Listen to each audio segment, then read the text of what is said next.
My mother-in-law brought another woman for my husband. On Christmas Day. But what I did in response. Well, you'll have to hear this to believe it. Hey everyone, this is Sarah, and I need to tell you about the Christmas dinner that changed everything. What my mother-in-law did was absolutely insane. So, picture this. It's Christmas Day. I'm wearing my best red dress, sitting at my in-laws' fancy dining table, and my mother-in-law just introduced a gorgeous blonde woman to my husband right in front of me. She's smiling like she just won the lottery. But here's the thing, I knew it was coming.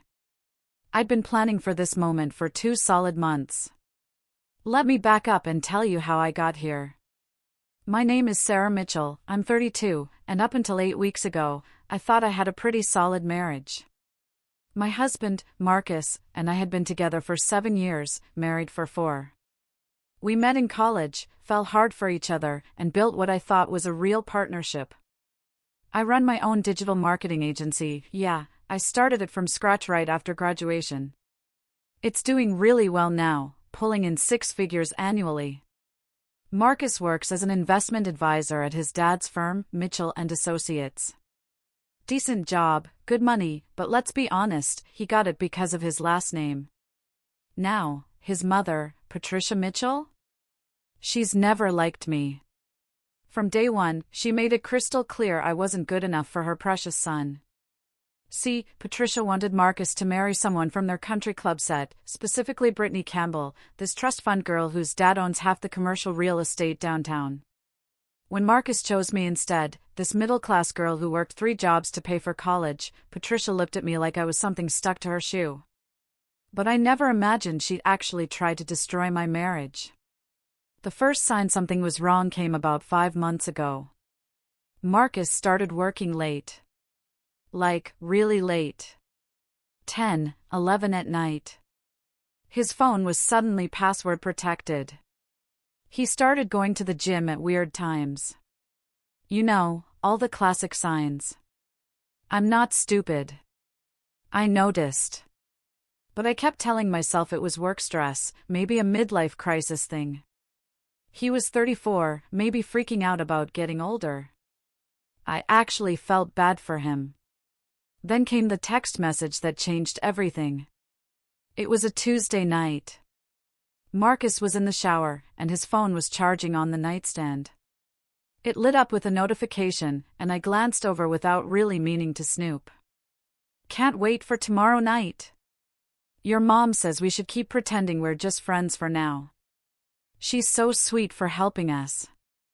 Vanessa. I felt like someone had punched me in the stomach. I couldn't breathe for a second. Your mom? Patricia was involved in this? I didn't confront him. Instead, I did what I do best, I started gathering information. Over the next week, I casually mentioned to Marcus that I was thinking about hiring a private investigator for a client case. Watched his reaction. He went pale but tried to play it cool. That's when I actually did it. I hired an investigator named Derek Chin. Best money I ever spent. What Derek found over the next 6 weeks made me physically sick, but it also made me angry. Really, really angry. Marcus had been seeing this woman, Vanessa Hart, for almost 4 months. She's 26, works in commercial real estate, surprise, surprise, and just moved to town from Chicago. According to Derek's research, Patricia had introduced them at a charity event I'd skipped because of a client emergency. The photos Derek showed me were devastating. Marcus and Vanessa having dinner at restaurants I'd been begging him to take me to for months. Holding hands in the park where he proposed to me. Kissing in his car outside the gym. But the absolute worst part? Patricia was actively encouraging the whole thing. She'd been hosting dinner parties at her house where Vanessa would come over and play girlfriend while I was supposedly away on business trips. Trips that were completely fictional, by the way. Patricia would tell Marcus to tell me he had work events, then she'd have Vanessa over 4 family dinners. I cried. A lot. Locked myself in my office and just sobbed. 7 years. for years of marriage. And this is what I got? But then I remembered something my dad taught me when I was learning chess as a kid. He'd always say, "Sarah, never make your move until you can see the entire board." So I stopped crying and started planning. First, I pulled out every legal document related to our marriage. See, when Marcus and I got engaged, my business lawyer, this amazing woman named Jennifer Rodriguez, insisted I get a prenup. Marcus was insulted at first, but I explained that I needed to protect my company and personal assets. It was non-negotiable. That prenup was ironclad. What's mine stays mine, what's his stays his. No commingling of assets except for one joint checking account for household expenses. And here's the kicker, the house we live in? That gorgeous 4-bedroom craftsman-style home that Patricia always brags about to her friends? I bought it with my money before we got married. The deed is in my name only. Marcus doesn't own one brick of that house. Next, I started documenting everything. Every suspicious charge on our joint account. Every work dinner that was actually a date with Vanessa. Every lie he told me about where he was. I created this massive spreadsheet with dates, times, amounts, locations, everything. I opened new personal bank accounts and started quietly redirecting my business income there. I kept just enough in our joint account to avoid raising red flags, but I was protecting my assets. I scheduled a meeting with Jennifer to start preparing divorce papers. Updated my will. Changed the locks on my downtown office where I'd been thinking about moving my business full-time anyway. But most importantly, I planned the perfect reveal. Patricia hosts this massive Christmas dinner every year. It's her thing, she invites like 30 people, decorates her house like a magazine spread, makes everything from scratch. It's basically her chance to show off and remind everyone she's the queen of the family. Thanksgiving had been uncomfortable. Marcus was distant, and Patricia kept making these pointed comments about young couples growing apart and finding happiness elsewhere. I smiled and nodded, knowing exactly what she was really saying. When Patricia called to confirm we'd be coming to Christmas dinner, I could hear the excitement in her voice. "Oh, Sarah, sweetheart, I hope you don't mind, but I've invited a lovely young woman named Vanessa to join us. She's new in town and doesn't have family here. You know I can't stand the thought of anyone being alone during the holidays." The fake sweetness in her voice made me want to throw up. She thought she was backing me into a corner, forcing me to watch my husband's mistress play house at their family celebration. What she didn't realize was that she was giving me the perfect stage. The week before Christmas, I went shopping. Not for gifts, for the perfect outfit. I chose this stunning red dress that Marcus had always loved, paired it with the diamond earrings he gave me for our anniversary. I got my hair done, my nails done. I wanted to look absolutely amazing when their world came crashing down. I also made some calls. My brother Jake and my best friend Monica, I asked them to be on standby after Christmas dinner. Didn't tell them everything, just said I might need support. They both promised to keep their phones close. Christmas morning, Marcus was weirdly affectionate. Brought me coffee in bed, told me I looked beautiful, kissed my forehead. I wondered if his conscience was eating at him, or if Patricia had told him to be extra sweet before they dropped their bomb. We arrived at Patricia's house right at 6:30. The place looked like something out of a holiday movie, lights everywhere, garland on every surface, a massive tree in the front window. Patricia opened the door wearing this navy blue dress that probably cost more than most people's rent. "Sarah! Darling! You look lovely." She kissed my cheek with all the warmth of a snake. The living room was packed with the usual crowd. Marcus's dad, Robert. His sister, Amanda, and her husband, Tom. Various aunts, uncles, cousins, and family friends I'd known for years. But sitting prominently on the sofa next to Patricia's usual spot was a woman I'd never met in person, though I'd studied enough surveillance photos to recognize her instantly. Vanessa Hart was exactly what I expected. Tall, blonde, perfectly polished. She wore this cream-colored dress that screamed expensive but tasteful. When she saw Marcus, her whole face lit up. "Marcus!" Patricia called out. "Come meet Vanessa. I've told her so much about you." I watched my husband's performance with grudging admiration. He managed to look surprised and pleased, shaking Vanessa's hand and holding it just a moment too long. "Vanessa, what a pleasure. Mom mentioned you were new in town." "Yes, I moved here from Chicago about 6 months ago," Vanessa replied warmly. "Your mother has been so welcoming. She's told me wonderful things about the whole family." I stood there smiling like the devoted wife I was pretending to be, while my marriage fell apart in front of me. Dinner was called at 7, and Patricia had clearly orchestrated the seating. Marcus was positioned directly across from Vanessa. I was stuck at the far end of the table between Marcus's elderly Uncle Frank and his cousin's wife, Jessica, who'd always been kind to me. The conversation flowed through the usual topics: Robert's golf game, Amanda's kids, the family's upcoming vacation to Aruba. But Patricia kept steering everything back to Vanessa, praising her career, her education, her family background. "Vanessa graduated from Princeton," Patricia announced during the salad course. "Just like our Marcus. They have so much in common." "How interesting," I replied smoothly. I went straight from undergrad to starting my own business, so I sometimes wonder what I missed. Vanessa smiled politely. "Oh, there's nothing wrong with hands-on experience. Your mom mentioned you have your own marketing agency." "That's right. We specialize in crisis management and reputation recovery. It's amazing how quickly a solid reputation can be destroyed, and how much work it takes to rebuild trust once it's broken." Marcus shifted uncomfortably in his seat, but Patricia pressed on. "Vanessa works in commercial real estate. She's already one of the top agents at her firm." "Real estate can be such a relationship-based business," I observed. "Trust is everything, isn't it? Clients need to know their agent has their best interests at heart and no hidden agenda."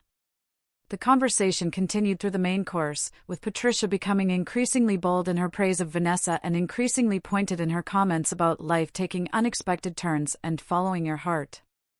During the prime rib course, I noticed Vanessa stealing glances at Marcus when she thought no one was looking. There was genuine affection in her eyes, which almost made me feel sorry for her. She had no idea she was being used as a pawn in Patricia's game just as much as I was. Then came dessert, Patricia's famous chocolate torte. She made a big show of serving it personally, and when she got to Vanessa, she said, "This is a family recipe. I only share it with family members." The implication was obvious. Once Vanessa married Marcus and I was gone, she'd be worthy of the precious recipe. "That's a shame," I said conversationally. "I've been asking for that recipe for 7 years. I guess I never quite made it into the inner circle." The comment was light enough to seem like a joke, but several people looked uncomfortable. And that's when Patricia made her move. She stood up, raising her wine glass. "Everyone, I have a wonderful announcement. I'd like you all to meet Vanessa properly." She gestured toward the blonde woman beside her with this triumphant smile. "Vanessa is going to be perfect for Marcus after the divorce." The room went completely silent. You could have heard a pin drop. Uncle Frank nearly dropped his fork. Amanda gasped. Even Robert, who clearly hadn't been informed of his wife's plan, looked shocked. But I was ready. I calmly finished my bite of torte, dabbed my mouth with my napkin, and then looked up with my sweetest smile.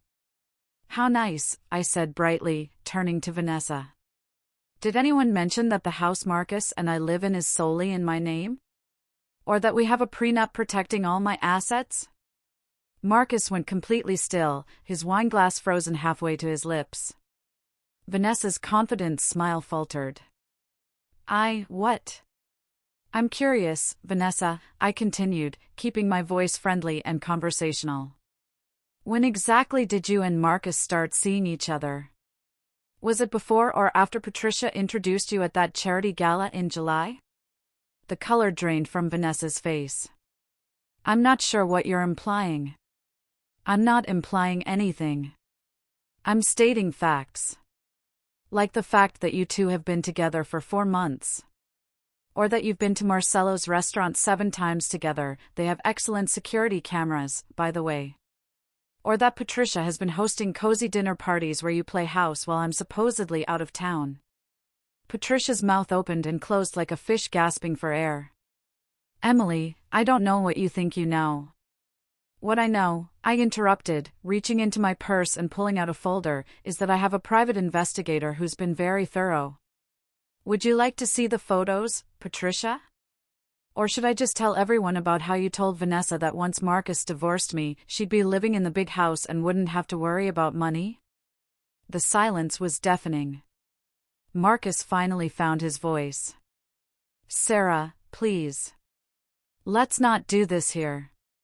Why not here? I asked. This is where your mother chose to humiliate me in front of your entire family. This seems like the perfect place to set the record straight. I stood up, smoothing my dress. For those of you wondering, yes, Marcus has been having an affair. Yes, Patricia orchestrated it. And yes, they've been planning for me to quietly accept this humiliation. I turned to Vanessa, who looked like she wanted to disappear. The thing is, Vanessa, that big house Patricia mentioned? I bought it with my money before Marcus and I got married. And according to our prenup, it stays mine regardless of what happens to our marriage. Vanessa's voice was barely a whisper. Marcus told me you were separated. He said you were just waiting to make it official after the holidays. Did he also tell you about the joint account he's been using to pay for your dates? Or that those business trips I supposedly took were completely made up? Marcus stood up abruptly. That's enough, Sarah. Is it? Because I haven't mentioned yet that you told Vanessa we haven't been intimate in months. That's interesting, considering we were together 3 nights ago. Vanessa made a small sound of distress and looked at Marcus with betrayal written all over her face. You said you were sleeping in the guest room. You said you two weren't. He lied, I said simply. About everything. Patricia finally found her voice, though it came out as a screech. How dare you come into my home and make these accusations? Marcus deserves better than someone who cares more about business than her marriage. You're right, I agreed. Marcus does deserve better. He deserves someone honest with him. Someone who doesn't manipulate him into betraying his wife. Someone who doesn't use other people as pawns in their little power games. I looked around the room. For those wondering what happens now, divorce papers will be filed next week. I wanted everyone to know the truth first, before you started hearing Patricia's version of events. Jessica squeezed my hand. Sarah, honey, I'm so sorry. Thank you, I said genuinely. And I want everyone to know this wasn't a decision I made lightly. I tried to figure out what I'd done wrong, how I'd failed. I looked at Marcus. But then I realized I hadn't failed at anything. I'd been loyal, supportive, and loving for 7 years. I built a successful business while supporting your career. I tried to build relationships with your family, even when they made it clear I wasn't welcome. Patricia started to object, but I held up my hand. I'm not finished. See, the thing about running a crisis management firm is that you learn to plan for every contingency. So while Marcus was planning his new life with Vanessa, I was planning too. I pulled out more papers from my folder. These are copies of every transaction Marcus made using our joint accounts for his dates with Vanessa. Restaurants, gifts, even the hotel room you used last weekend while I was supposedly visiting my sister. Vanessa buried her face in her hands. The total comes to $13,000 over 4 months, I continued. Which, according to our prenup, constitutes financial infidelity and gives me grounds to pursue additional damages. Robert finally spoke up. Sarah, perhaps we should discuss this privately. With respect, Robert, there's nothing private about it anymore. Your wife made sure of that when she invited Vanessa here to publicly humiliate me. I turned to Vanessa one final time. I don't entirely blame you, Vanessa. Marcus is charming when he wants to be, and Patricia can be very convincing. But you should know that the man you thought you loved has been lying to both of us. Vanessa looked up at me, tears streaming down her face. I'm so sorry. I really thought Marcus said you were already separated. Patricia showed me pictures of him looking miserable. She said you were cold and career-obsessed. I'm sure she did, I replied gently.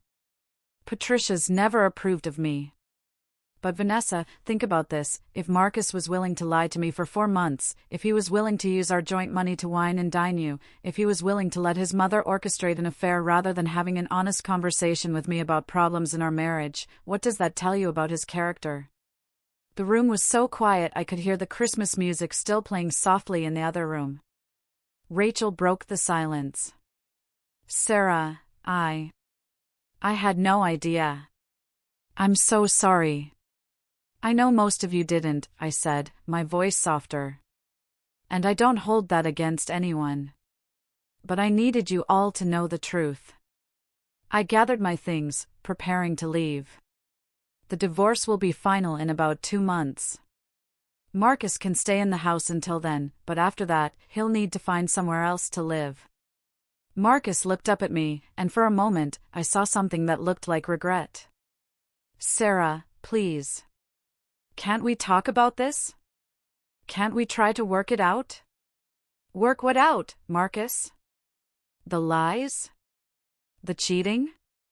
The fact that your mother has been actively sabotaging our marriage while you went along with it? He opened his mouth, but I held up my hand. Actually, don't answer that. Because here's what I've realized, I don't want to work it out. I don't want to be married to someone who solves problems by having affairs. I don't want to be part of a family that thinks humiliation is entertainment. I looked around the room one last time. To those of you who've been kind to me over the years, thank you. I'll miss you. To those who haven't, well, I won't. As I headed toward the door, Vanessa called out, Sarah, wait. I turned back. She was standing now, pale but determined. I'm sorry. I never would have, if I'd known he was lying. I believe you, I said honestly. But Vanessa, you need to ask yourself why Patricia was so eager to break up her son's marriage. And why Marcus was so willing to let her. Patricia stood up, her face flushed. You self-righteous little. Robert's voice cut through his wife's rage. Sit down, Patricia. You've done enough. I smiled at Robert. Thank you for 7 years of kindness. I'll always appreciate that. And then I walked out of that house for the last time. The next morning, my phone rang at 7. It was Vanessa. Sarah, I hope it's okay that I'm calling. It's fine, I said, surprised. What's up? I ended it. Last night after you left. I told Marcus I couldn't be with someone who could lie so easily. I'm sorry, I said, and I meant it. I know you cared about him. I thought I did. But you were right, if he could lie to you for 4 months, what was he doing to me? And Patricia. Vanessa's voice trailed off. What about Patricia? She called me last night after I got home. She was furious that I'd ruined everything. She said I was just like you, too independent and too difficult. She said I'd never find another man as good as Marcus. I couldn't help but laugh. That's Patricia for you. The thing is, Vanessa continued, I realized she didn't care about Marcus's happiness or mine. She just wanted to win. She wanted to prove she could control her son's life and break up your marriage. Exactly, I confirmed. We talked for a while longer. Vanessa told me she was considering moving back to Chicago, that the whole experience had left her feeling used and manipulated. It was strange, bonding with my husband's mistress over how we'd both been played by his mother. The divorce went smoothly. Marcus didn't contest anything, probably because the evidence was overwhelming. The house stayed mine, along with my business and all my personal assets. A few months later, I ran into Amanda at the coffee shop. "How are you?" I asked. "I'm okay. I'm so sorry about everything, Sarah. About Christmas, about Mom, about Marcus." "I know you are. How's Marcus doing?" I asked. She sighed. "He moved back in with Mom and Dad temporarily. He's been pretty miserable, actually. I think he's realizing what he lost." "And Patricia?" Amanda actually laughed, though it sounded pained. "She's been telling everyone who'll listen that you trapped Marcus with a prenup. Most people aren't buying it, especially after Vanessa left town and told her side of the story." "Vanessa left?" "Yeah, about a month ago. But before she did, she had lunch with several women who were at Christmas dinner. She told them everything, how Mom manipulated her, how Marcus lied, how she felt used. I felt proud of Vanessa for that. It takes courage to admit you've been fooled." "Sarah," Amanda said hesitantly, "I know this is probably too late, but some of us never agreed with how Mom treated you. We just didn't know how to stand up to her." "I understand," I said. "But maybe it's time someone did." Amanda smiled sadly. "Actually, Dad's been giving her a hard time. He was mortified by her behavior at Christmas. They're in marriage counseling now." About 8 months after the divorce was final, I got an unexpected visitor at my office. Marcus stood in my waiting room, looking older and tired. "I know I don't have the right to be here," he said. "But I needed to apologize." I gestured to the chair. "Okay. I'm listening." He sat down heavily. "I've been in therapy. Individual therapy. And I've been thinking about what I did, what I destroyed. And? I'm a coward," he said simply. "I let my mother manipulate me into destroying the best thing that ever happened to me. I was too weak to stand up to her and too selfish to be honest with you." "Why, Marcus? If you were unhappy, why didn't you just talk to me?" He ran his hands through his hair. "Because I wasn't unhappy with you. I was unhappy with myself. With feeling like I was living in your shadow. With never measuring up to your success." "So you had an affair." "So I had an affair," he agreed miserably. "And I let Mom convince me it was your fault for being too ambitious, too independent." We sat in silence for a while. "I would have supported you if you'd wanted to make changes," I said quietly. "If you'd wanted to do something that made you happier." "I know," he said. "I know that now. But I couldn't see past my own insecurities. And Mom was so good at feeding them." "What do you want from me, Marcus?" "Forgiveness. Closure. I want you to know that I know what I lost. I want you to know that the biggest mistake of my life wasn't the affair, it was not appreciating what I had when I had it." "Thank you for saying that," I said finally. He stood to leave, then turned back. "For what it's worth, Sarah, you were magnificent that night at Christmas dinner. I've never seen anyone handle themselves with such grace under pressure." After he left, I sat at my desk for a long time, thinking about forgiveness and closure and how life sometimes comes full circle. A year after the divorce, I met someone new. His name is David, he's an architect, and we met through mutual friends. What I love about David is that he finds my independence attractive, not threatening. He supports my business ambitions. He thinks my Christmas dinner story is impressive, not embarrassing. We were having dinner one night when he asked if I ever regretted how I handled the situation. "Do you mean, do I regret planning it instead of just screaming and throwing things?" "I mean, do you regret exposing everything publicly instead of handling it privately?" I thought about it seriously. "No," I said finally. "Patricia chose to humiliate me publicly. She thought she could corner me, embarrass me, force me to accept Marcus's infidelity quietly. She thought I was weak. You proved her wrong. I proved that actions have consequences. That manipulating people's lives comes with a price. That underestimating someone is dangerous. David smiled and raised his wine glass. To dangerous women. To second chances, I countered, and to the wisdom to know when someone deserves one. I heard through Amanda that Vanessa moved back to Chicago and is doing well in commercial real estate. Marcus left his dad's firm to teach high school economics and seems genuinely happier.